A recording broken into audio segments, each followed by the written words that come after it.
Good morning, world. I've decided that I'm gonna get up now and I'm gonna start working. I've got 5 self tapes to do. I've already booked one. Yay! So I just gotta get up and get dressed like I'm going to an audition, even though I'm only going downstairs into the dining room. So I'm gonna get up.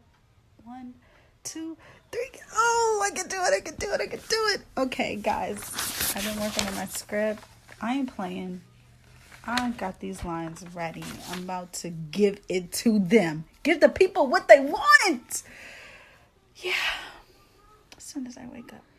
Okay, guys. So right now I have just had some breakfast, some toast and cold cereal, grain cereal. And I'm working on my sides. I'm just reading them over and over again, familiarizing myself with them as much as I possibly can for this self-tape audition. I'll have them right next to me just in case I need to refer to them at any moment.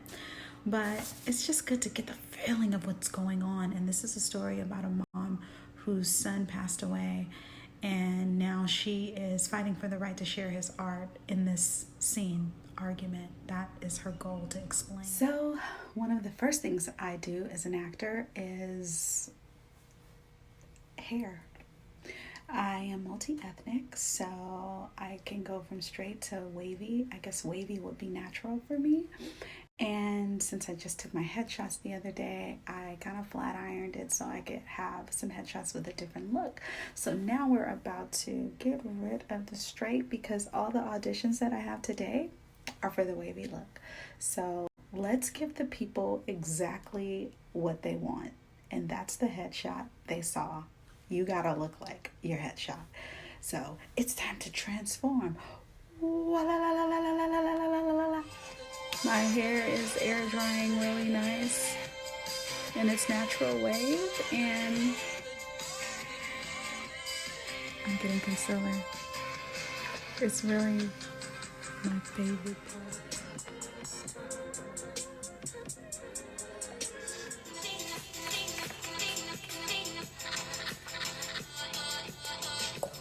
Okay, guys, so my hair is basically air dried and it's in its natural wavy state. So it's time to get started with these self tapes. I'm gonna go put on my suit jacket and get the camera set up so we can start self taping. And I'm gonna book these jobs like a boss, right, Carl? So I'm here in my lovely home, and I am just walking to this corner that I have set up in my house that I actually shoot my self-tapes in.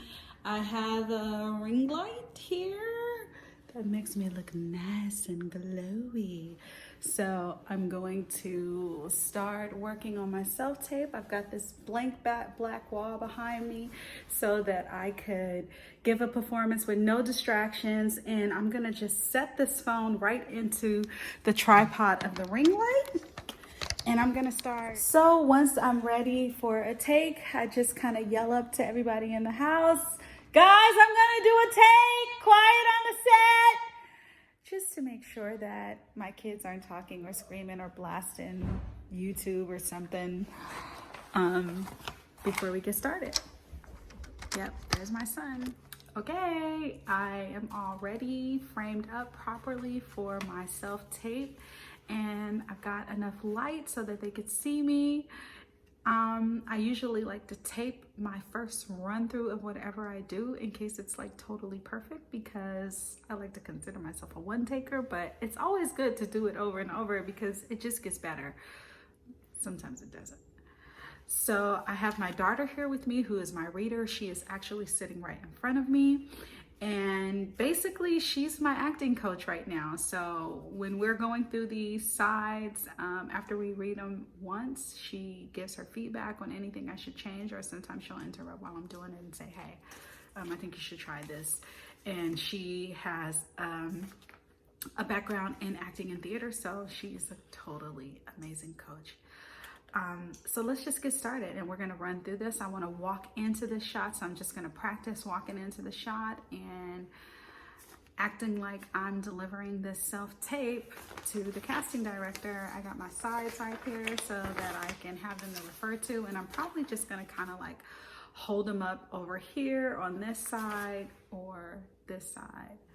You wanna make sure your face is like being seen by the camera. So you want to try not to look away too much when you have your audition sides in your hand. But you know, if you got to grab the line, bring it back.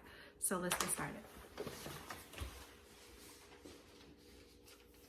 So right in the middle of the recording I was just doing, my mom happened to call in, and life is still just happening all the time while you're in pursuit of your dreams, and you have to stop and you have to deal with that. And sometimes the energy is vibrating at a low frequency, and you gotta get on that wave just to be a good listener. So that was my mom, and you know, it's just motivation to book this job and just to make it, because you hear the hard times that she's going through or my sisters are experiencing, and it makes me feel like I gotta make this happen because people are dependent on me. So I'm gonna get back into these lines. And River wasn't a typical child. He mostly kept to himself. He was in his room, you know, painting and drawing. But every night when he was young, he would make me read to him from the Animal Farm. You love that book. No, what am I doing wrong? I think I was gonna tell you though too. Once you get to talking about your son, it kind of sounds like you're telling a story. So say it to her, like, cause your son just got shot, right? It's like yeah, he did. The cops killed him. Oh yeah, police brutality. So like you're telling the interview like he was a typical child, like he like when he was growing up, like he wasn't typical. He wasn't the typical child. He was this. He kept to himself. Like he did this, and you're telling the interview as in like that way. He kept to himself in this room, you know, painting and drawing and such. But every night, okay, so I need to make it more conversational. Make it more conversational. Like you're really talking to an interview. Like I don't understand why this happened. My son, and then you tell the story of why we read Animal Farm. He didn't want any trouble. He just wanted to read about the animals. Yeah, that's kind of funny. Hello, my name is Mignon Farmani, and I'll be reading for the role of Mother. Let's get started. Things, huh? I bet it was real easy. Don't act like he wasn't my son, too. I lost my heart that day. My heart.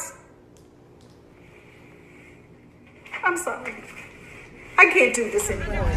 Guys, well, no, we don't have that around here. But then the Farmanis just rolled up and swooped me. So now I'm rolling in the Benz, and I'm headed to my mama's house. She just got vlogging audition, so this is gonna get really more real. Wow, she's probably gonna say, "Don't you know Tyler Perry and them? They should be giving you a job. Can't you call somebody? You should be playing that role. That role that's on TV, that was your role." I love how your curls is looking. You do the wands, you said, huh? Yeah, the little bit of purple wand. That one, I need to get a wand. I think it makes your curls look a little prettier.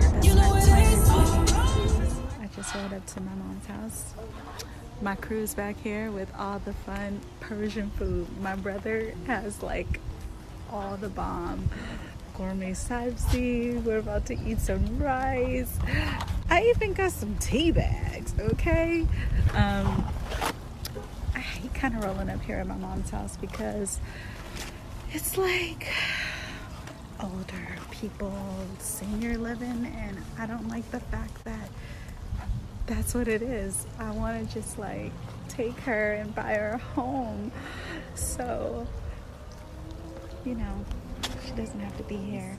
Hi, Mignon's friends. How are you? Tell them what a great daughter I am. Can you talk like She's a good daughter most of the time. Some other times I would like to disown her. They don't believe you're saying that. No, not just She's just serious. Well, world, it looks like Saturday has officially come to an end for me. It's bedtime, and I'm just getting back from my mom's house, and I literally only got 1 out of the 5 I needed to do. So this just makes me realize that, you know, there are just some things that are far more important than work, and that's family.